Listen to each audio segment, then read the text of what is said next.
Good morning সবাইকে। মর্নিংয়ের যে daily routine সেটা কমপ্লিট করেছিলাম, কারণ আজকে ছিল চেম্বার আর পেশেন্ট। তো প্রথমে পেশেন্ট করতে চলে গেছিলাম, ফল ডার্ক চকলেট খেয়ে, তারপরে এসে করে নিয়েছিলাম লাঞ্চ।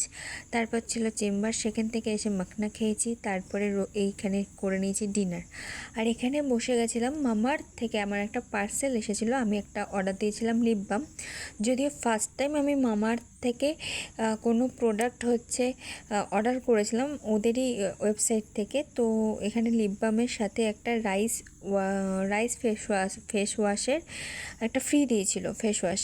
তো এখানে আমি সেটাই আনবক্সিং করছিলাম। আর ওখানে দেখো, ওখান থেকে উকি কে দিচ্ছে বলো তো, পার্সি। আর কিছুক্ষণ পরে মজাটা দেখতে পাবে, পার্সির মজাটা। এখানে আমি আনবক্সিং করতে বসেছি, আর এখানে তোমাদেরকে দেখাবো বলে। আর এখানে পার্সির শুরু হয়ে গেছে খেলা, কি নাকি ওই বাক্সের মধ্যে ঢুকবে। তোমরাই বলো তো, এই এত বড় বাচ্চা কি আর এইটুকু বাক্সে ঢোকে? ও কি সেটা বোঝে না?